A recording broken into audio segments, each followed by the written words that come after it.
Boa noite, queridos, que a paz do Senhor seja sobre nós, amém? Você trouxe a sua Bíblia hoje? Vamos erguer bem alto a nossa Bíblia, num gesto assim de fé, crendo e criando uma boa expectativa de que hoje a palavra de Deus, ela acertará o alvo e o alvo é o nosso coração. Então, levante bem alto e diga assim: Senhor Jesus, que nesta noite a tua poderosa palavra alcance os cantos mais escuros da minha alma, que a minha mente seja liberta, que os meus sentimentos sejam libertos, que eu saia daqui transformado, Senhor, pela tua palavra, em nome de Jesus, amém, glória a Deus. Abra sua Bíblia no livro de Atos dos Apóstolos, Novo Testamento, capítulo 27. Nós vamos fazer a leitura, não do capítulo inteiro, mas durante a pregação a gente vai ler alguns versículos aqui. Então, por favor, mantenha a sua Bíblia aberta aí, Atos capítulo 27.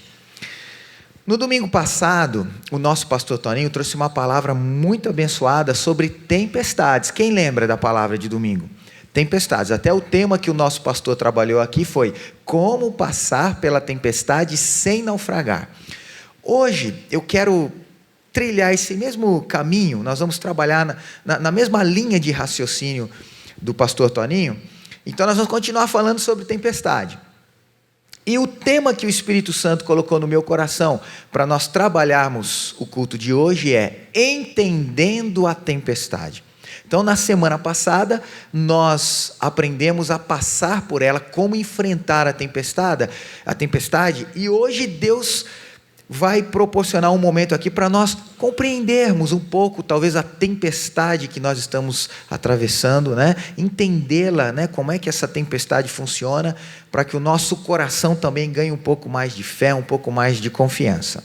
Então, Atos capítulo 27, deixa a sua Bíblia aberta aí, entendendo a tempestade. Você sabia que a palavra de Deus nos ensina sobre 3 categorias de tempestades? A Bíblia nos prepara, inclusive, para enfrentarmos essas 3 categorias de tempestade. A primeira categoria são aquelas tempestades de origem divina. Como assim, pastor? Você está falando que Deus manda a tempestade? Olha para o seu vizinho e fala assim: Deus manda a tempestade? Manda. Você tem dúvida? Pergunta para o Jonas. Vai lá fazer uma visitinha lá no livro do profeta Jonas, pergunta para ele: será que Deus manda a tempestade? E ele vai olhar para você e vai falar: se manda. Nosso Deus manda, mas Deus não é amor, Deus não é perdão, Deus não é graça, Deus não é misericórdia. Mas se você ler o livro de Jonas, você vai ver que a experiência do profeta foi essa. Ele passou por uma tempestade divina, de origem divina. Leia o livro de Jonas. Não foi o diabo que mandou aquela tempestade. Não foi uma tempestade também como que causa de um fenômeno natural. O texto sagrado é claro. Aquela tempestade foi obra de Deus. Foi Deus que mandou aquela tempestade na vida do profeta. Pastor, mas por que Deus manda a tempestade na vida dos seus filhos? Por uma razão muito simples. Jonas aprendeu, vamos aprender hoje também. Por que Deus de vez em quando manda a tempestade sobre nós? Por uma razão simples, porque tem muçulmano que é xiita, mas tem crente que é chato. Tem hora que o crente vira um crente chato. O que é um crente chato? É um crente desobediente, teimoso, obstinado. Deus fala, e o crente continua fazendo o que ele quer, Jonas, vai para lá, não, eu vou para cá. Jonas, vai pregar, não vou pregar. Um crente que tem experiências com Deus, que sabe quem é Deus, mas que de repente vira um crente chato, um crente que só faz o que quer, do jeito que quer. Mas Deus amava Jonas, mesmo sendo um crente teimoso e desobediente. Deus tinha projetos para Jonas, Deus tinha uma missão para Jonas, Deus não desistiu de Jonas, Deus tinha um futuro para ele, e só tinha uma coisa que Deus poderia fazer: mandar uma tempestade para despertar Jonas, para colocar Jonas no trilho novamente, alinhar o coração dele com o coração de Deus. Talvez eu esteja falando hoje para alguém que está aqui, ou que está nos vendo pela internet, e você está debaixo de uma tempestade divina. Não foi o diabo e nem o mundo. Isso que você está passando na sua vida foi Deus que mandou. É uma tempestade de origem divina. Se esse é o seu caso, primeira coisa, não fica desanimado, não fica aborrecido. E segunda coisa, não endureça o seu coração. Porque o livro de Jonas nos ensina isso. Quanto mais rápido eu aprendo o que Deus quer me ensinar nessa tempestade, mais rápido o próprio Deus faz essa tempestade cessar. Quando Jonas quebrantou o coração dele, Deus cessou aquela tempestade e deu uma nova oportunidade para Jonas. Olha para o seu vizinho e fala assim para ele, abre o olho, irmão. Fala para ele assim, não seja chato. Quando você vira um crente chato, pode abrir o guarda-chuva, porque vem uma tempestade de Deus sobre nós. E Jonas aprendeu, irmãos, a tempestade de Deus não vem para destruir, a tempestade de Deus vem para nos reconstruir. Se Deus está mandando uma tempestade sobre a sua vida, é porque você já se perdeu. Você pode estar dentro da igreja, mas o seu coração já está obstinado, já está querendo selecionar as ordens de Deus que você vai obedecer. Não, isso aqui eu não gosto, não, isso aqui não é para mim, isso aqui eu quero obedecer. Jonas queria selecionar qual palavra de Deus ele ia obedecer. Quando nós nos tornamos crentes assim, Deus manda uma tempestade, mas quando Jonas quebranta o seu coração, Deus lhe dá uma nova oportunidade. Pastor, eu estou debaixo de uma tempestade de origem divina. Realmente, analisando bem, eu acho que eu me tornei um crente assim. Eu quero determinar o que eu vou fazer para Deus. Eu não estou seguindo mais a vontade de Deus. Então, se esse é seu caso, querido, lembre-se, depois de uma tempestade divina, Jonas aprendeu, sempre vem novas oportunidades de Deus. Não é o fim, não é o fim. Erga sua cabeça, quebrante o seu coração, aprenda o que Deus quer te ensinar nessa tempestade, porque depois da tempestade vem novas oportunidades de Deus para a nossa vida. Um segundo tipo ou categoria de tempestade que a Bíblia nos mostra, são aquelas tempestades de origem maligna. Todo crente que realmente anda com Deus, em algum momento da sua vida vai ter que enfrentar uma tempestade de origem maligna. E o que é uma tempestade de origem maligna? É quando o diabo nos ataca. Realmente é um ataque de Satanás. Você tem o discernimento de que aquela tempestade que você está passando não é uma correção de Deus, não é uma disciplina de Deus, mas é um ataque de Satanás. E de vez em quando ele faz isso? Claro que faz. De vez em quando todo crente passa por tempestade maligna. É quando o diabo ataca a sua fé, ataca a sua mente, ataca as suas emoções, ataca o seu casamento, ataca os seus filhos, ataca as suas finanças, ataca a sua igreja, ataca o seu ministério. E aí quando a gente tem o discernimento de que nós estamos debaixo de uma tempestade maligna, o que eu faço? Tem gente que tem medo do diabo. Já viu os crentes expulsando o demônio? Como é que é? O demônio ataca, ele fala assim, sai! O demônio vai para um lado e o crente vai para o outro. Nós não precisamos ter medo do diabo. Fala para o seu vizinho assim, não tenha medo do diabo. Como é que a Bíblia diz para nós enfrentarmos a tempestade maligna? Tiago capítulo 4, versículo 7. Sujeitai-vos, pois, a Deus, resisti ao diabo e ele fugirá de vós. Quando você perceber, estou debaixo de uma tempestade maligna, isso é Satanás me atacando, isso é obra do diabo tentando destruir os projetos de Deus na minha vida. O que eu tenho que fazer? Ficar com medo? De jeito nenhum. A Bíblia fala assim, percebeu que é o diabo? Sujeitai-vos, pois, a Deus. Não dá uma também de super crente, não, querendo você no seu peito, na sua raça, ir lá enfrentar o diabo. A Bíblia diz assim, primeira coisa, o diabo está atacando, sujeitai-vos a Deus. O que é se sujeitar a Deus? É você se colocar debaixo das asas de Deus. Igual o pintinho, quando vê a tempestade, corre para debaixo das asas da sua mãe, e a galinha abre as asas e protege os seus filhotes. Sujeitai-vos a Deus. O diabo está me atacando. O que eu faço? Corra para debaixo das asas de Deus. Ore mais, busque mais. Fique ali, clame ao Senhor. Fique debaixo das asas do Altíssimo. Porque a gente tem advogado. Quando você tem uma causa na justiça, chega lá na hora do tribunal, você que fala com o juiz? Se você tem que falar, por que você contratou um advogado? O advogado está lá para te defender. A Bíblia diz que existe um acusador que nos acusa de dia e de noite lá diante de Deus. É o diabo. ele nos acusa, mas a Bíblia diz que nós temos um advogado junto ao Pai que intercede por nós todos os dias. Você não precisa bater boca com o diabo, você não precisa enfrentar o diabo, corre para debaixo das asas de Deus, faz igual as crianças. Não é assim? Quando alguém está batendo no menino lá, ou ele enfrenta ou ele corre e fala: pai, ele está batendo em mim. Não é assim que a gente faz? E o pai vai lá, muitas vezes, e o que está acontecendo aqui? A figura do pai. Você não é órfão, você tem um pai celestial que cuida de você. Está sendo atacado pelo diabo, corra para debaixo das asas de Deus, fica firme ali, resista. E a Bíblia diz: o diabo fugirá de vós.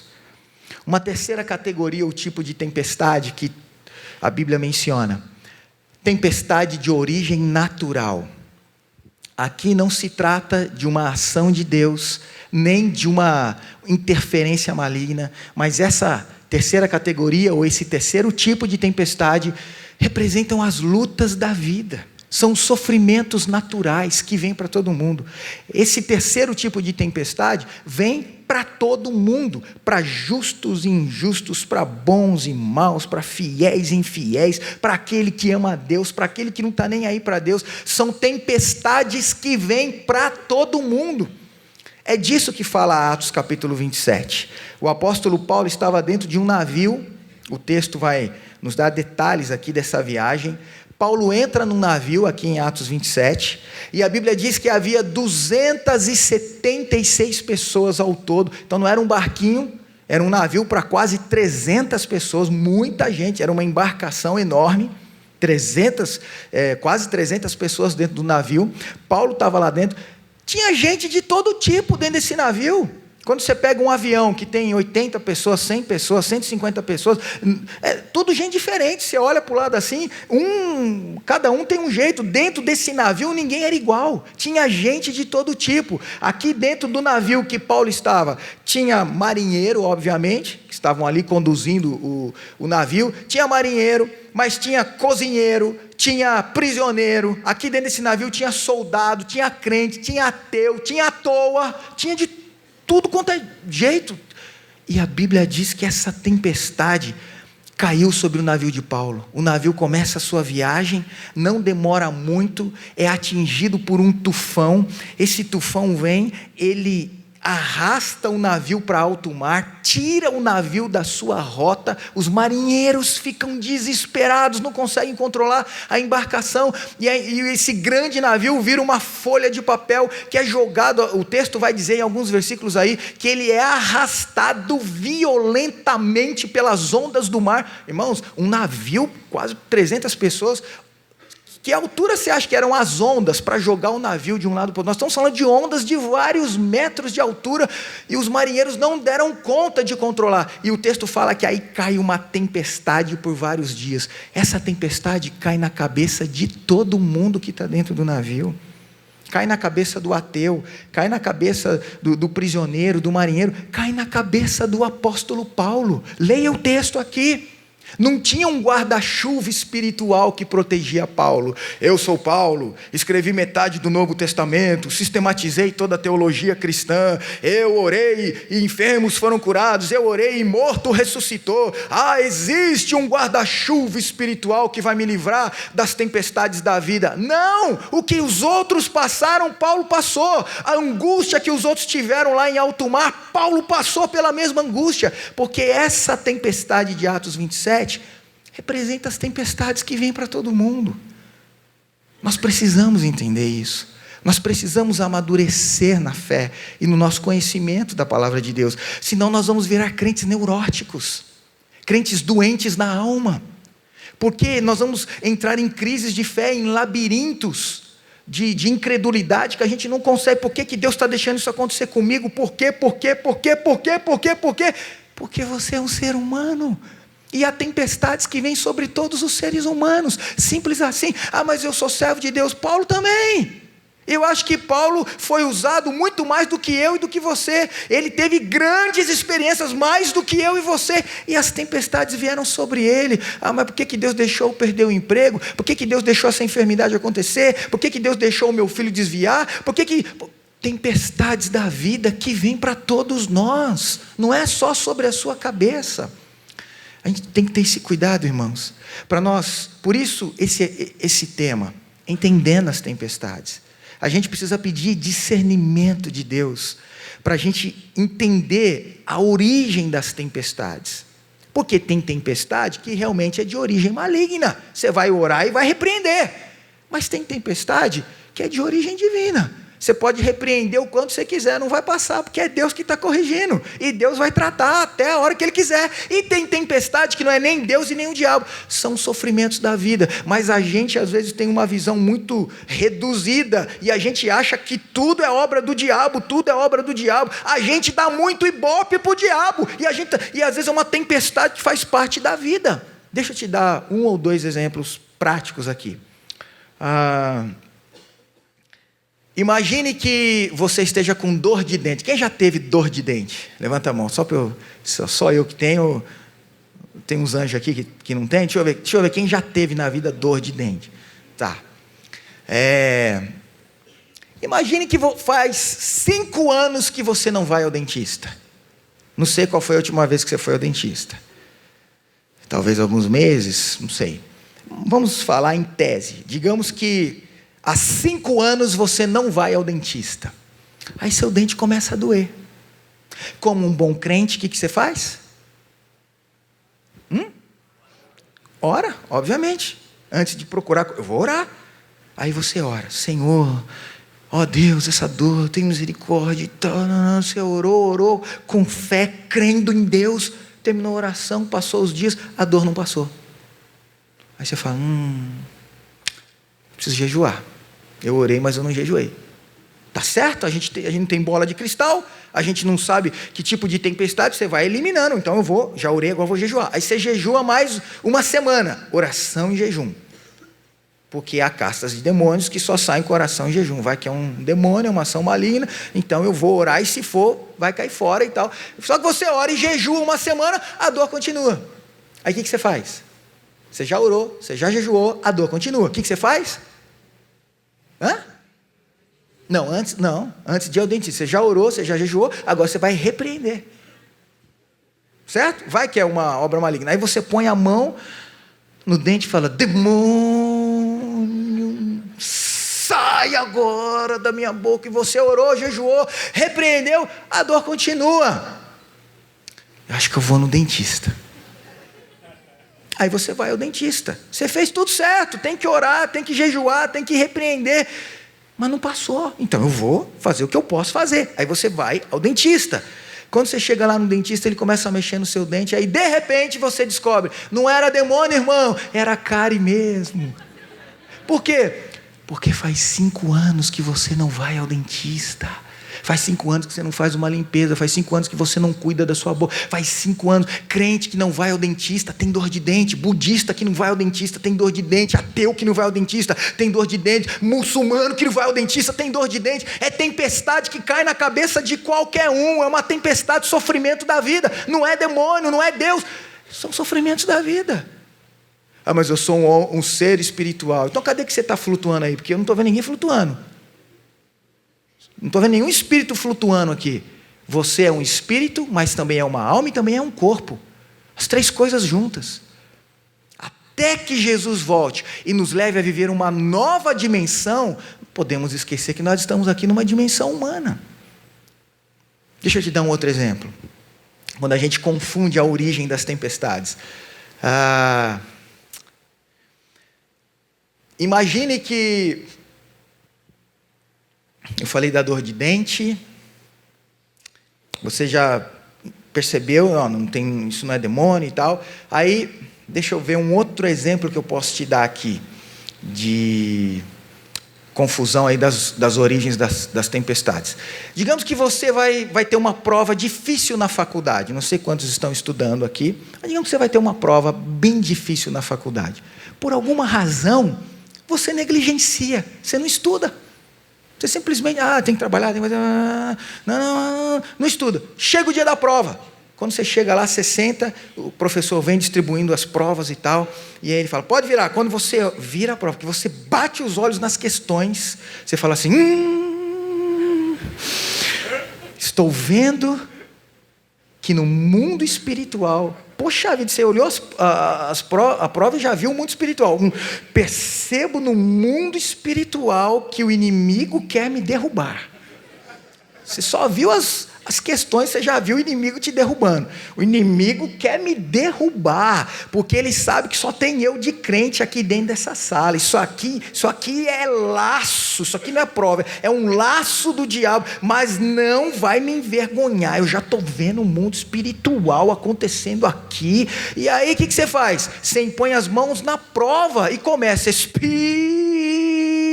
Santo, me revela, Senhor, para que todos saibam que Tu és Deus e que eu sou Teu servo. Revela-me agora as respostas dessa prova. Aleluia. Que isso, irmão? Sério? É isso mesmo? Você não estudou e está pedindo cola para o Espírito Santo?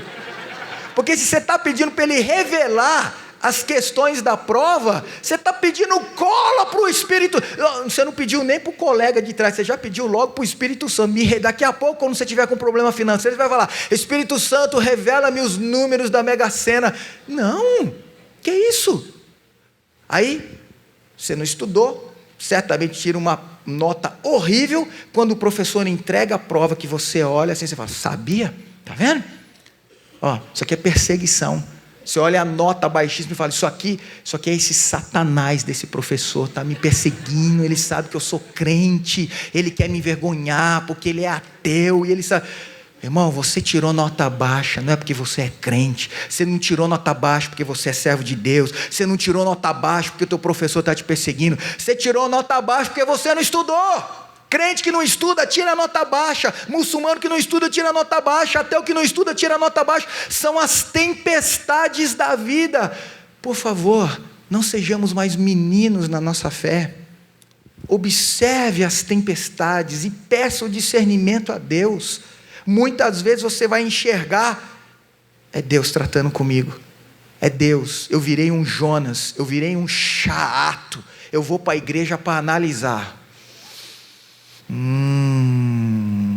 A pregação foi boa, mas o pastor judiou da gramática.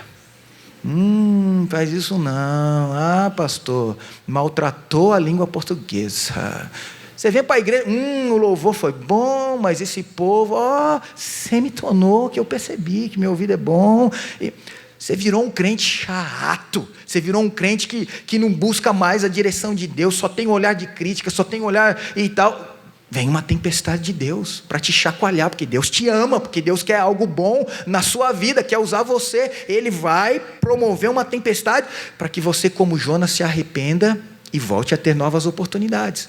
Mas às vezes não, às vezes você vai ver que é uma tempestade maligna, é Satanás mesmo agindo, e você vai repreender, e você vai jejuar, e vai se colocar debaixo das asas de Deus, até que o inimigo seja repreendido. E às vezes, muitas vezes, são tempestades naturais, como essa que Paulo passou. Isso aqui não foi obra de Deus, nem foi obra do diabo. Uma tempestade que representa as tribulações que vêm para todo mundo. Todo mundo que estava dentro do navio teve que passar por aquela tempestade, inclusive Paulo. Bem, olhando para o nosso texto, nós podemos observar aqui algumas características dessas tempestades de origem natural. Essas características que mostram que nós estamos diante de uma tempestade da vida. Eu encontro aqui, analisando esse texto, talvez hajam mais, mas eu encontrei aqui 5 características de uma tempestade da vida. Então vamos analisar aqui, vamos entender essa tempestade. Primeira característica: as tempestades atrasam nossos planos. Dá uma olhadinha no versículo 7. Atos 27, 7. Navegando vagarosamente muitos dias, e tendo chegado com dificuldade defronte de Sinido, não nos sendo permitido prosseguir. Por quê? Por causa do vento contrário. Navegamos sob a proteção de Creta. Aí lá no versículo 9: depois de muito tempo, tendo se tornado a navegação perigosa. E aí ele continua. Irmãos, os marinheiros saíram do porto Todo mundo entrou no navio e os marinheiros saíram dali com uma data. Eles trabalhavam, principalmente antigamente, se trabalhava ali nos navios com datas. Olha, nós estamos saindo essa data, para chegar ao nosso destino, provavelmente nós vamos gastar uma semana nessa viagem, nós vamos gastar, 3 dias, 4 dias, 1 mês, não importa, mas os marinheiros, eram homens acostumados ao alto mar, eles sabiam o tempo que se levava de um lugar para outro. Então esses marinheiros, eles saíram do porto sabendo a data que eles chegariam lá no seu destino. Mas a gente olha no versículo 7, olha como o plano deles foi por água abaixo, navegando vagarosamente, não poucos dias, diz o texto, muitos dias, e com dificuldade, não nos sendo permitido prosseguir. Eles tiveram que parar, por causa do vento contrário. Veio uma tempestade, veio um tufão, e atrasou os planos desses marinheiros. Primeira característica de uma tempestade da vida: essas tempestades atrasam os nossos planos. Você tem um plano como esses marinheiros, você tem um projeto. Olha, dentro de tantos dias eu vou fazer isso, dentro de 6 meses ou de 1 ano vai acontecer isso ou aquilo e tal. Você tem planos, mas de repente vem uma tempestade da vida e atrasa os teus planos. Tem adolescente que é muito bom quando os adolescentes assim têm planos, né? Criam boas expectativas assim para o futuro, mas tem adolescente que chega e fala assim: pastor, eu vou entrar na faculdade com 18 anos. Olha que legal, ele quer entrar logo na faculdade, porque ele está cheio de plano. Pastor, eu vou entrar na faculdade com 18 anos de idade. Aí, pastor, com 23 eu estou formado, com 24 eu estou trabalhando, com 25 eu estou casado e com 30 eu já sou pai. Mas aí o tempo passa, e quando o cara está com 43 anos de idade, ele ainda está solteiro, desempregado, e ninguém quer casar com o miserável. Ninguém. Ah, é o diabo. Tempestade da vida, irmão. As tempestades atrasam os nossos planos. Você cria expectativas, como esses marinheiros. Você elabora um plano, um projeto, mas vem uma tempestade e atrasa você. Uma outra característica que o texto nos mostra: as tempestades neutralizam a nossa capacidade. Dá uma olhadinha no verso 15. Olha aí. E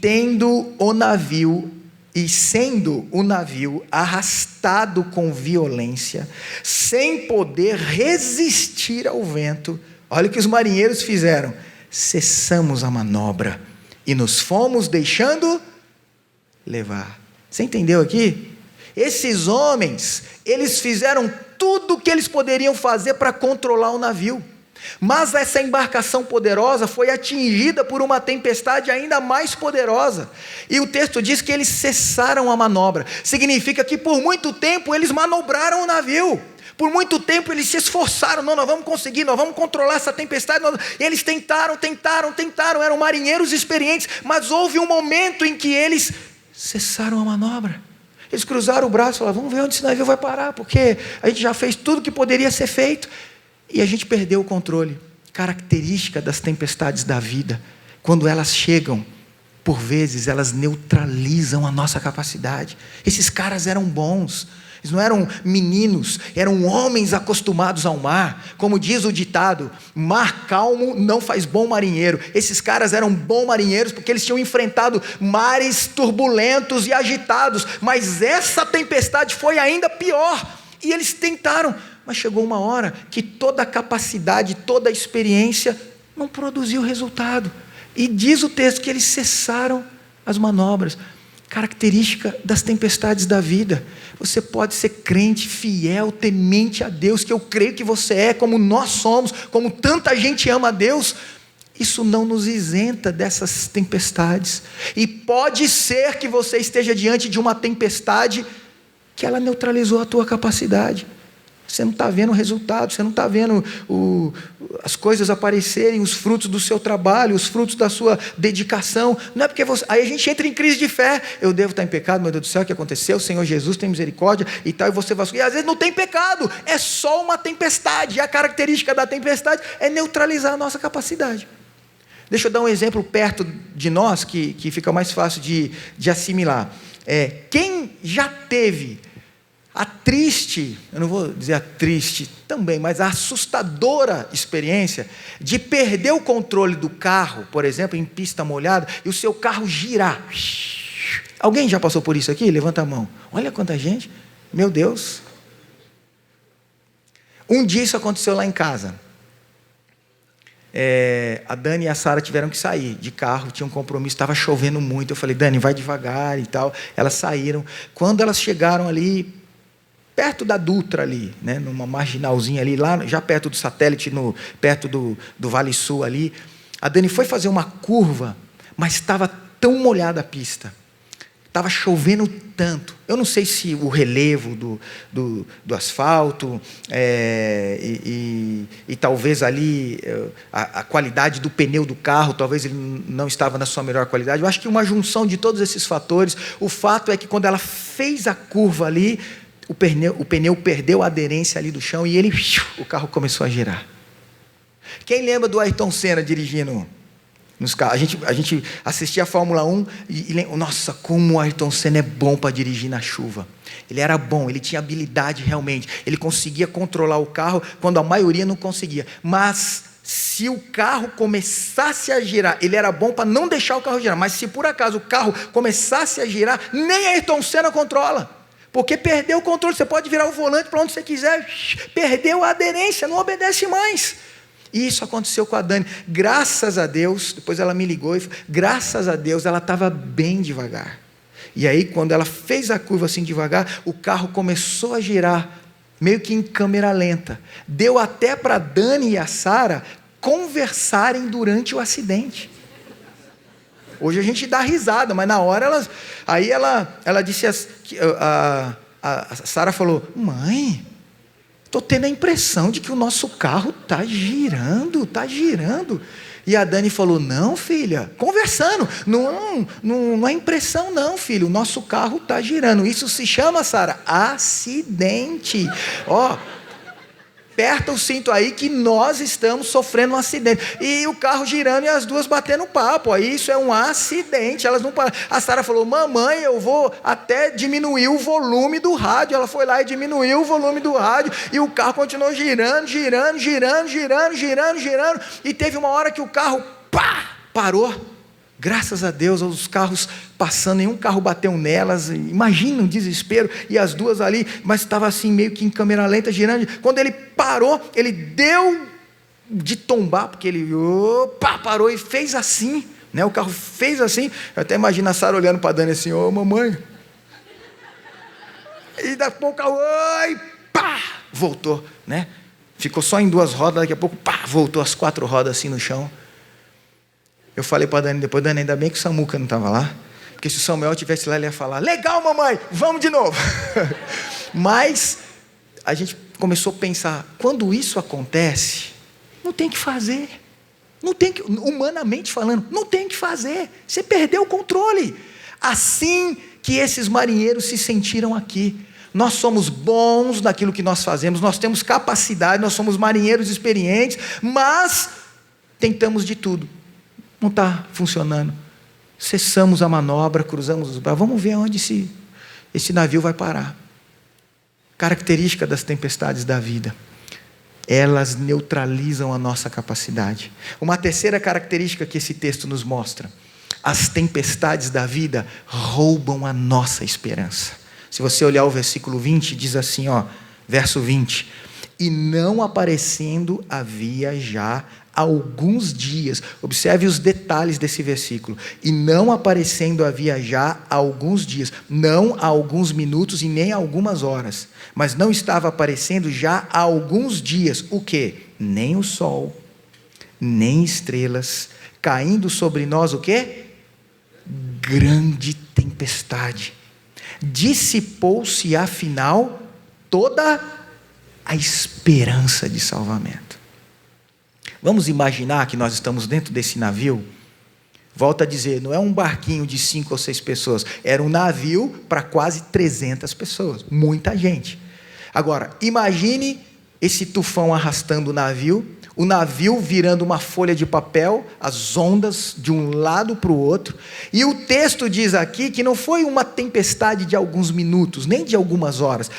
de dias. Diz o texto que por aqui, alguns dias, aí não sabe precisar se 2, 3, 4, 5, 6, 7, o fato é que por dias, eles olhavam para o céu durante o dia, e eles não viam a luz do sol, só a tempestade. Tempestade caindo, não tem luz do sol. E à noite, eles olhavam, não via estrela. Tempestade caindo sem parar. Esse navio, imagina, irmão, quem já andou de escuna, já passeio de escuna? Eu não sei você, mas às vezes eu estou andando de escuna assim, e de repente, quando a escuna faz assim, uma ondazinha, eu falo, ai, estou passando mal. Já aconteceu com você também, dá um mal-estar? A escuna só faz assim, ó. Aí você fala, ai, meu estômago, ai, me deu uma ânsia agora, um enjoo, vamos parar esse negócio e tal. Uma ondazinha de meio metro que fez assim com a escuna. Imagine no meio do alto mar, um navio com ondas de 5, 10, 15, 20 metros, levando... Meu irmão, imagina essas pessoas indo para lá, indo para cá, dentro do navio, aquele desespero, aquela angústia, tempestade caindo. Esse povo nem conseguia mais vomitar, um vomitando em cima do outro, um olhava para o outro e falava, o outro falava, peraí que eu também tenho uma coisa para te falar, e ficavam um vomitando. Depois de alguns dias, um olhava para o outro e fazia assim, não tinha nem força para vomitar, o outro falava, eu também quero te falar uma coisa, ninguém conseguia. Imagine o mal-estar, imagine o desespero, imagine o sol não aparece. Irmão, o negócio é o seguinte, quando você enfrenta uma tempestade horrível, mas que passa rápido, você assim, né? É uma tempestade que dura minutos, que dura horas.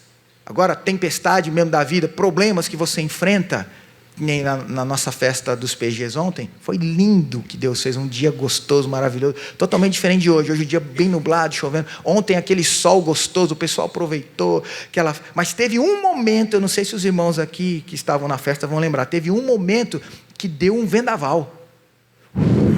Foi um negócio assim rápido demais, inclusive tirou as barracas do lugar. Veio assim um vendaval, as barracas tudo saíram voando, as irmãs desesperadas, ai, Jesus está voltando, Jesus está voltando. Aí tem gente que falou que Jesus está voltando no vendaval, tem uns irmãos mais antigos que falaram, é o Saci Pererê que está passando aqui nessa festa, é cada um falando uma coisa, aquela coisa, e tal, aquele desespero, mas de repente, do jeito que o vendaval apareceu, ele desapareceu. Aí todo mundo ficou assim, nossa, que coisa, ai, mas graças a Deus, passou, tá, pronto. Quando a tempestade é intensa, mas ela também é um pico e acabou, ok. Agora imagina esses homens aqui, por dias, a tempestade caindo, o navio ia para lá, ia para cá, esses caras não conseguiam nem mais vomitar, e dava vontade de vomitar, eles não conseguiam. A aflição foi tomando conta, porque a tempestade não acabava, Quando você está passando um problema, e de repente, você dá uma melhoradinha, né? Finanças, saúde, relacionamentos, está tudo ruim, mas de repente, tu dá uma melhoradinha, você ganha um novo ânimo, aí você fica, mas e quando não melhora? E quando a tempestade não dá sinal de que vai acabar, ela continua firme e forte, e você fica ali. Esses homens, chegou um momento que a aflição foi tão grande, que diz o texto aqui, dissipou-se afinal toda a esperança de salvamento. Quando a tempestade não acaba, ela vai roubando, é como alguém que enfia a mão no peito assim, arranca o coração, a tempestade ela vai roubando a nossa esperança. Característica das tempestades da vida. Uma quarta característica, vou falar só de 5. Quarta característica, as tempestades nos induzem a pular do barco. Veja o verso 30 e o verso 31. Procurando os marinheiros fugir do navio. Irmãos, os caras que mais sabiam e que poderiam controlar o navio, agora quer pular do barco. Procurando os marinheiros fugir do navio, e tendo arriado o bote no mar, a pretexto de que estavam para largar âncoras da proa, ainda quiseram enganar os outros. Não, a gente só está baixando a âncora ali, não sei o que. Os caras queriam entrar no bote e cair fora. Verso 31, disse Paulo ao centurião e aos soldados, se os marinheiros não permanecerem a bordo, vós não podereis salvar-vos. Paulo estava dizendo assim, provavelmente por uma revelação de Deus, ele estava dizendo, se pular do barco, todo mundo morre, não vai sobrar ninguém vivo aqui. E eu queria dizer para você, por mais terrível que seja a tempestade, o lugar mais seguro para você permanecer durante a tempestade é dentro do barco. Imagine você em alto mar, todo esse contexto que a gente já desenhou aqui, ondas e tal, aquela aflição, aquela angústia. Dentro do barco é confortável, é gostoso quando você está dentro de um iate, sol brilhando, não é? Você vai ali, dá um mergulho, volta, igual esses comercial de desodorante, de coisa, que o cara dá um mergulho, aquela coisa, aí é bonito, mas no meio da tempestade, alto mar, aquela coisa terrível, o barco é lugar gostoso de ficar? É desesperador. Você está dentro daquele navio e olha só, a tempestade já atrasou os teus planos, a tempestade já neutralizou a tua capacidade, a tempestade, qual que é o terceiro aí? O que ela fez? A tempestade já roubou a tua esperança. A gente surta. Os marinheiros aqui surtaram. Eles ficaram, teve um momento de surto mesmo. Eles, a gente já tentou, não deu certo, as coisas a gente não tem o controle. Vamos pegar o bote e vamos embora. Mas não é irracional? Se dentro de uma embarcação gigantesca já está difícil, imagina os caras pular num botezinho no meio do mar que não tem nada, vem uma onda, vira aquele bote, eles morrem afogados. Dentro do barco, por pior que seja o momento, dentro do barco é o lugar mais seguro para permanecer no meio da tempestade. Sabe o que Deus está falando para você nessa noite? Você pode estar debaixo de uma tempestade da vida, que já neutralizou a tua capacidade, que já roubou a tua esperança, que já deixou os teus planos lá atrás faz muito tempo, e você está num momento difícil, que você está querendo pular do barco. Tem crente que quando enfrenta uma tempestade, que ele dá uma surtada, ele não pensa, ele faz igual os marinheiros, ele quer pular do barco. Não dá certo, meu Deus, já orei, não está funcionando. Ele dá um surto, ele quer pular do barco igual os marinheiros. O que é o barco? O barco é o nosso compromisso com Deus, o barco é o nosso casamento, o barco é a nossa família, o barco é a nossa igreja, é a comunhão, é a aliança que nós temos como irmãos, como cristãos, como igreja, e a gente entra num desespero, que a gente quer pular do barco, mas a palavra de Deus muito forte no meu coração, para compartilhar com a igreja, você que está debaixo dessa tempestade, desesperado, sem forças, neutralizado, angustiado, dissipou a tua esperança, a palavra de Deus para você é: permaneça no barco até que Deus acalme essa tempestade. Não pule do barco. Se você sair do barco, se você pular do casamento, se você pular da família, se você pular da igreja, é morte certa. Dentro do barco é desagradável, mas nós estamos seguros dentro do barco. Olha para o vizinho e fala assim: dentro do barco, irmão. Fala para ele: pode vomitar em mim, irmão, mas fica dentro do barco. Dentro do barco, dentro do barco. A gente é tentado a pular do barco. Esse casamento também não me ajuda. E quer ir embora do casamento. E esse filho também é uma porcaria. E não sei. Não! Dentro do barco, dentro do barco. É um momento de surto, é um momento de desespero. Se dentro do barco está difícil, fora do barco é morte certa. Então permaneça dentro do barco que Jesus te colocou, até que o próprio Deus acalme essa tempestade que você está passando, em nome de Jesus. Última característica: as tempestades nos levam a uma escolha: permanecer em desespero ou transformar nosso desespero em oração. Verso 22, mas já agora vos aconselho bom ânimo. A tempestade não tinha terminado, mas olha o que Paulo fala para eles: vos aconselho bom ânimo, porque nenhuma vida se perderá dentre vós, mas somente o navio, porque esta mesma noite um anjo de Deus. Então Paulo teve uma experiência com Deus naquela noite, debaixo da tempestade. Deus se revelou a ele, um anjo de Deus, de quem eu sou e a quem sirvo, esteve comigo, dentro desse barco, no meio dessa tempestade. O anjo de Deus esteve comigo, dizendo: Paulo, não temas, é preciso que compareças perante César, e eis que Deus, por sua graça, te deu todos quantos navegam contigo. Paulo estava dentro do barco. Você acha que ele, humanamente falando, ele também não ficou temeroso, em algum momento angustiado com as ondas, com a possibilidade do barco virar? Claro que sim, ele era ser humano. Só que ele fez uma escolha: Primeiro eu não vou pular do barco, ok. Mas não adianta você não pular do barco e ficar igual uma barata tonta, desesperado dentro do barco. Eu vou morrer, eu vou morrer, eu vou morrer. Ai meu Deus, não adianta, isso também não resolve. Você tem que tomar uma decisão. Vou ficar no barco? Vou. A tempestade não acabou? Não acabou. Então vou ficar no barco, é o lugar mais seguro. Mas eu tenho que escolher dentro do barco.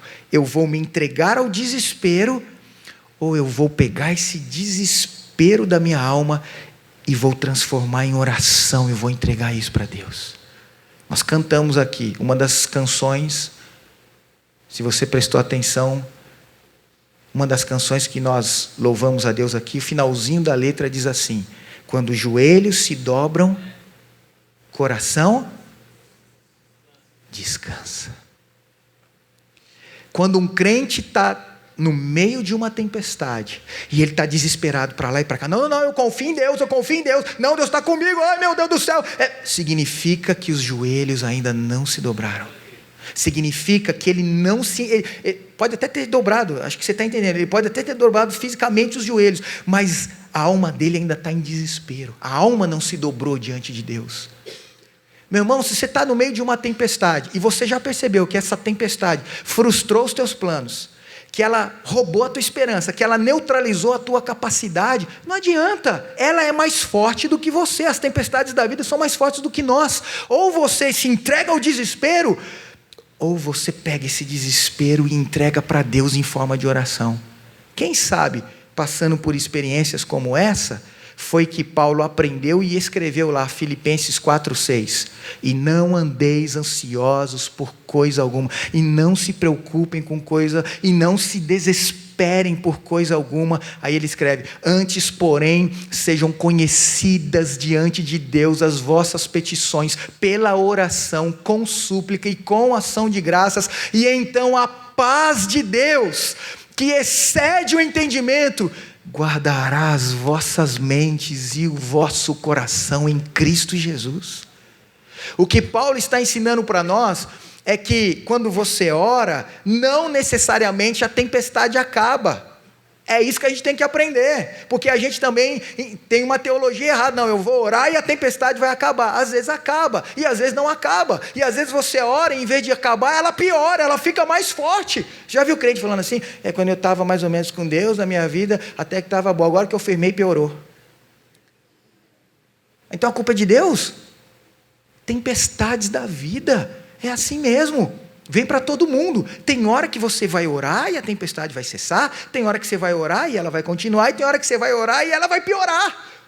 Mas olha o que Paulo aprendeu com Deus: sejam conhecidas diante de Deus as vossas orações, e a paz de Deus, que excede em todo o entendimento, guardará a sua mente e guardará o seu coração. A promessa da palavra de Deus é que quando você realmente entregar para Deus o desespero da sua alma, a promessa não é que a tempestade vai acabar, mas ainda que ela continue, a promessa é que a paz de Deus vai encher a sua mente e vai encher o seu coração, e do lado de fora, a tempestade continua, mas do lado de dentro o seu coração descansa, porque a paz de Deus invadiu a sua mente, a sua alma. Você deve ter experiência assim, eu já tive experiências assim. A tempestade continua do lado de fora, mas de repente você fala: eu estou tendo uma paz que eu não tinha antes, não mudou nada, mas há uma paz no meu coração, há uma segurança na minha alma. Por quê? Porque eu peguei o meu desespero, transformei em oração e entreguei a Deus. E a palavra está se cumprindo, a paz de Deus está entrando na minha alma. E alguém que está de fora fala: rapaz, se eu tivesse no seu lugar, passando metade do que você está passando, eu já tinha surtado há muito tempo. Como é que você não surtou? Aí você fala para ele: eu já surtei umas 10 vezes, 20 vezes, 30 vezes, até que eu aprendi que eu tenho que entregar o meu desespero para Deus em oração, e a paz do Senhor vai invadir a minha mente. Ô irmãos, aí a gente fica igual a sunamita, está tudo ruim, as coisas estão morrendo, está tudo complicado. Como é que está? Tudo bem, vai tudo bem, vai tudo bem. Aqui dentro dela há uma paz, embora ao redor esteja tudo complicado, tudo bem, porque ela sabe em quem ela crê, ela sabe a quem ela vai recorrer, ela confia em Deus. É o que nós temos que fazer no meio da nossa tempestade. Talvez você esteja como os marinheiros, desesperados, tentou pular do barco, eu não vou pular, mas você está desesperado. Eu quero provocar você, eu separei algumas frases ali de oração, vamos ver se isso te provoca para você pegar o teu desespero hoje e transformar em oração. Olha lá, a oração nos lembra que não estamos no controle, mas podemos estar perto daquele que está. Quando eu oro, eu não tenho controle, mas eu estou perto daquele que tem o controle. Essa frase aqui eu achei fantástica. Como é grande o poder da oração. A oração é uma rainha, gente. A oração é como uma rainha que em todo momento tem acesso direto ao rei e pode conseguir tudo o que lhe pede. Olha que lindo. A oração é como uma rainha que tem acesso direto ao rei. Aí a gente lembra da história da Esther, fala, mas a Esther era a rainha, ela tinha que pedir permissão para entrar no rei. Mas a rainha, no final do dia, o rei durante o dia tem as suas audiências e tal, até a rainha tem que pedir permissão. Mas e à noite? À noite o rei vai para o aposento real dormir. Quem que dorme do lado dele? Quem? Quem que dorme do lado do marido, irmão? Tem que ser assim, né? Ou lá na sua casa um dorme numa cama, outro dorme na outra. Vai converter, hein, irmão, tem que dormir na mesma cama. E aí o rei está dormindo lá, quem que dorme do lado dele? A rainha.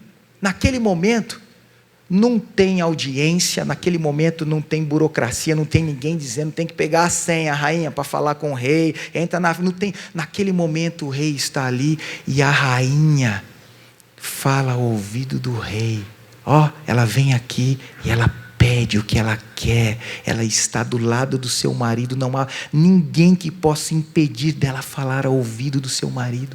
A oração é uma rainha que consegue chegar ao lado do rei e falar no ouvido dele tudo aquilo que ela está precisando. Quando você ora, você tem acesso direto ao coração do rei e ele escuta tudo aquilo que você está falando. Por isso Paulo diz, entregue a Deus as suas petições com oração, com súplica, também com ação de graças, e a paz do Senhor vai invadir a sua mente, o seu coração. Essa última frase aqui, não, penúltima, quando eu trabalho, mas quando eu oro, é Deus que trabalha. E a última, às vezes, tudo que você precisa fazer é abaixar a sua cabeça, porque a tempestade tem o controle, não sou eu que tenho o controle. Então, o que eu tenho que fazer? Abaixar a cabeça, fazer uma oração e resistir à tempestade. Eu vou finalizar, para a gente celebrar a ceia, eu vou finalizar com uma experiência que eu acho que pode edificar a tua fé. Já contei uma vez aqui na igreja, alguns anos atrás, talvez alguns se lembrem. É um fato verídico. Nem sei se essa irmã está viva ainda, porque já faz tantos anos que isso aconteceu. Na época, já faz anos mesmo, ela já tinha mais de 60 anos na época. Fato verídico de uma irmã chamada Nazaré, que morava aqui no estado de São Paulo, não em São José, mas aqui no estado de São Paulo. A irmã Nazaré, com mais de 60 anos, recebeu uma missão de Deus, abriu um desafio jovem. E ela tinha uma casinha simples, conversou com a família, todo mundo concordou, ela morava sozinha mesmo, ela pegou a sua casa e transformou numa casa de recuperação para dependentes químicos. 6 a 7 jovens moravam com ela. A irmã Nazaré era uma mulher muito simples. O que ela fazia ali? Ela discipulava aqueles meninos, ela orava com eles. O lema dela era a oração. A casa de recuperação da irmã Nazaré sobrevivia de doações das próprias famílias, das igrejas amigas, todo mundo ajudando ali. A irmã Nazaré contou uma vez, num congresso de pastores, a experiência que ela teve. Ela disse que um dia ela reuniu os meninos que estavam ali com ela, eles ficavam em torno de 9 meses a 1 ano, que era o período da desintoxicação das drogas, para depois eles saírem da casa de recuperação. Aí ela conta que um dia ela chamou os meninos e falou, olha, a nossa casa de recuperação está muito ruim, tá horrível, a gente tem que consertar, olha, quando chove cai mais chuva dentro do que fora, a gente precisa consertar o nosso telhado, a gente precisa fazer isso, fazer aquilo tal. E aí ela teve uma ideia, ela falou, vamos preparar um jantar para angariar fundos para a nossa casa de recuperação? Aí a gente faz esse jantar, A gente vai conseguir captar aí um bom dinheiro, e aí a gente conserta o telhado, a gente arruma a parte elétrica, enfim, a gente faz a reforma necessária. Os meninos concordaram e tal, falaram com as famílias, cada um, aquelas que podiam, deu um dinheirinho, as igrejas ajudaram, conseguiram ali um dinheiro, e a irmã Nazaré é uma mulher muito simples, ela não sabia fazer pratos sofisticados, ela falou, eu não vou pagar alguém para fazer um prato aqui, que aí a gente está precisando de dinheiro, então eu mesmo vou fazer um prato aqui. O que ela sabia cozinhar? Carne de porco.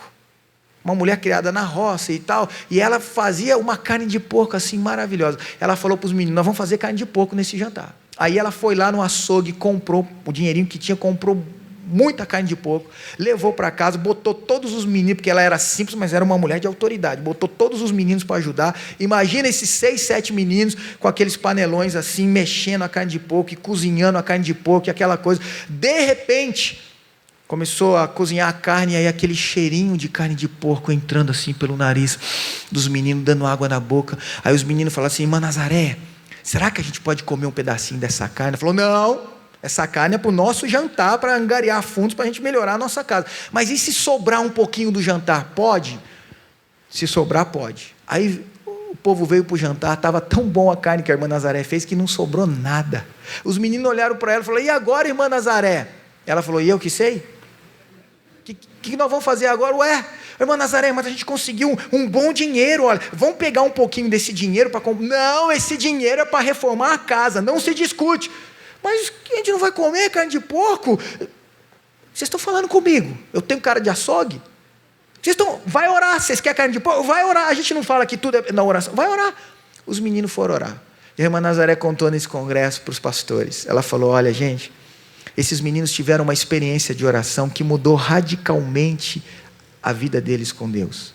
A irmã Nazaré diz que nos próximos 15 dias, nos 15 dias que se seguiram, ela enjoou de ouvir a mesma oração. Para onde ela ia, tinha um menino de joelho pedindo, Jesus, dá um dinheirinho para nós comprar uma carne de porco, Senhor, a gente quer comer uma carninha de porco, Senhor, senão nós vamos ficar doentes, Senhor, tem misericórdia. Ia para outro canto lá, tinha um menino, Senhor Jesus, minhas lombrigas tudo aqui atiçadas, Senhor, eu quero uma carninha de...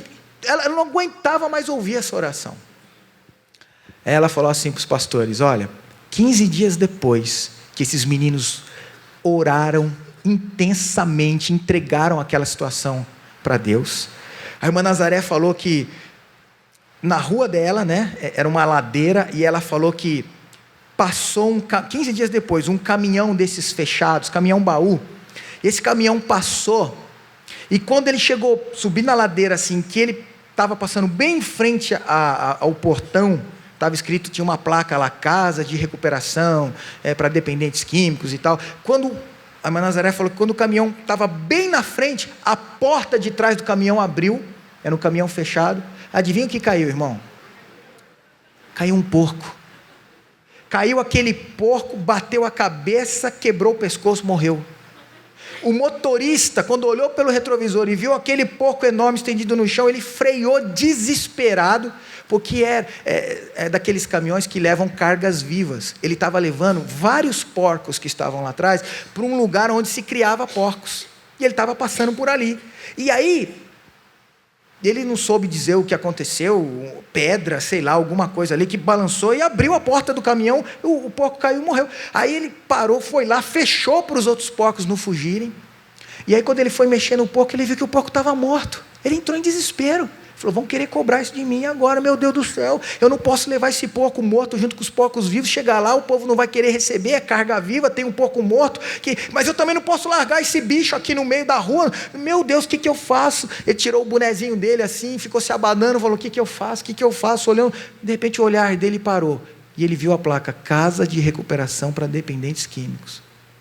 Ele olhou para um lado assim, olhou para o outro, ele foi lá no portão, bateu palma.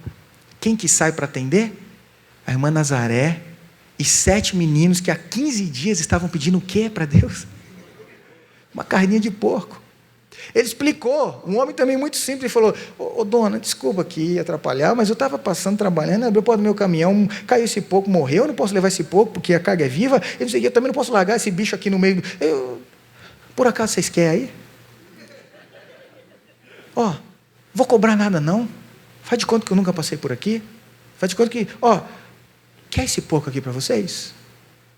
A irmã Nazaré falou que na hora os meninos caíram de joelho, arrepiados, chorando, com as mãos erguidas, chorando. O motorista botou o bonezinho e falou assim: dona, isso aqui é gostar de carne de porco. E ela falou assim: não, eles não estão chorando por causa do porco, eles estão chorando porque eles tiveram uma resposta de Deus. Há 15 dias que esses meninos estão orando, e Deus respondeu a oração deles. Por acaso você conhece Jesus? Não, não conheço não. Então vem para cá. E ela chamou o motorista para tomar um café e falou de Jesus e pregou o evangelho para ele. E aqueles meninos nunca mais foram os mesmos, porque diante daquele imprevisto, ao invés de se entregarem ao desespero ou à murmuração, eles entregaram a ansiedade deles para Deus por meio da oração. A promessa de Deus é que a tempestade, não é que a tempestade vai acabar, é que quando você faz isso, a paz de Deus invade a sua mente. E Ele pode até acalmar a tempestade, mas se ela não acalmar, a paz do Senhor vai te dar força para você passar por ela. E olha, Deus pode nos surpreender. Para Paulo, no meio da tempestade, Deus mandou um anjo entrou lá no navio para falar com Paulo. Para a irmã Nazaré, Deus mandou um porco. Olha para o seu vizinho e fala assim: e para você, irmão? Qual a surpresa que Deus vai mandar? Deus sabe o que você está precisando. A promessa é que a paz virá se você entregar, e você vai conseguir enfrentar a tempestade. Junto com a paz pode vir um brinde. Para Paulo foi um anjo, para a irmã Nazaré foi um porco. Para você pode ser algo que você está pedindo, clamando, e Deus pode surpreender. Mas você precisa aprender a transformar o seu desespero de alma em oração. Quando os joelhos se dobram, o coração descansa. A gente vai celebrar a ceia. Eu vou pedir para os irmãos, por favor, os nossos queridos irmãos e irmãs, nossa linda orquestra, nosso coral abençoado, para virem aqui à frente. E eu vou concluir enquanto isso. Talvez você esteja passando por uma tempestade da vida, uma tempestade que já atrasou os teus planos. Você tinha tantos sonhos e esses sonhos já ficaram lá atrás.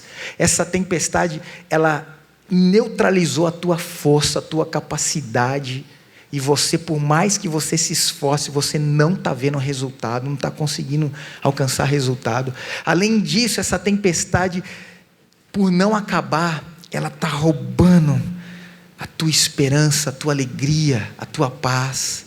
Então hoje você precisa tomar 2 decisões. A primeira: eu não vou pular do barco, eu vou permanecer. Se eu pular do barco é morte certa. Vou ficar firme com Jesus, vou ficar firme com a igreja, vou ficar firme no meu casamento. Permaneça no barco.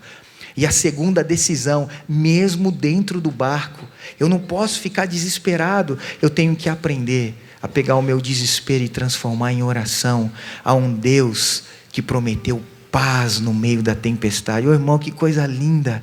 As coisas do lado de fora estão desesperadoras, mas aqui dentro eu tenho paz. Como o salmista diz: em paz me deito e logo pego no sono. Já pensou? Você está no meio de tempestade, mas quando você deita, você dorme igual uma criança. Por quê? Porque a paz de Deus invadiu a sua mente, o seu coração. Vamos pedir para Jesus derramar essa paz no nosso coração? Vamos, irmãos. Vamos pedir para Jesus nos ajudar a permanecer firme no barco que Ele nos colocou. Vamos fazer isso? Fique em pé no seu lugar. Nós vamos clamar ao nosso Deus. E pode vir um brinde, hein? Pode aparecer um anjo, pode aparecer um porco, pode aparecer alguma coisa que você está precisando. Então, pega firme aí na sua oração, que o Senhor é o Deus que nos responde no meio da tempestade. Vou pedir para você dar a mão para o seu vizinho aí. Só não vamos fechar o corredor, tá bom? Deixa os corredores abertos, mas fora isso, dá a mão para o seu irmão, fecha os seus olhos. Você vai orar por essa pessoa que você está segurando a mão. Talvez ela esteja no meio de uma tempestade da vida e está tendo todos esses sintomas, tudo isso que a gente viu aqui, que Paulo passou, talvez esse irmão esteja passando. Mas Jesus trouxe ele aqui para dizer o seguinte: no meio da tempestade você vai receber a minha paz, e você vai se fortalecer e vai vencer essa tempestade. Vamos orar? Você pode começar a orar aí, a meia voz, pelo seu irmão e pela sua irmã. Pede para Jesus: Senhor, derrama paz no coração do meu irmão. Aleluias. Derrama a tua paz, Senhor. Oh Espírito Santo de Deus. Oh Espírito de Deus. As tempestades, elas neutralizam a nossa força. Elas tiram a nossa esperança. Mas Tu és o Deus que vem nos visitar no meio da tempestade, Senhor. Tu és o Deus que permanece conosco no meio da tempestade, Senhor. Tu és o Deus que nos dá a paz, que excede todo entendimento, Senhor. Oh Espírito Santo de Deus, derrama a Tua paz, derrama a Tua paz, derrama a Tua paz. Olha para esse coração aflito, desesperado, angustiado, que está num beco sem saída, que está desesperado para pular do barco, para entregar tudo. Senhor, que nessa noite a Tua paz nos guarde, que nessa noite a Tua paz nos fortaleça, e ainda que a tempestade não passe, o Senhor está nos dando a Sua paz. Oh, recalabachurianta lamachurianta lamas. Manda a Tua paz, Espírito Santo. Oh, nos faz fortes na tempestade, Senhor. Oh, faz forte o Teu povo, Senhor, no meio da tempestade, para que outros olhem para nós e vejam a Tua força em nós no meio da tempestade, Senhor. No meio da tempestade, abençoamos os Teus filhos e filhas, abençoamos a Tua igreja, aleluia. Tu és o Deus que está conosco na tempestade. Oh Espírito Santo, nós saímos daqui, Senhor, com o nosso coração fortalecido em Ti, Senhor. Oh recalabachurianda lamas, oh recalabachurianda lamachurianda lamachurianda lamas. Aleluia, aleluia, aleluia, aleluia. Dá um abraço no seu irmão, fala para ele: conta comigo, irmão, no meio da tempestade. Glória a Deus, aleluia, glória a Deus.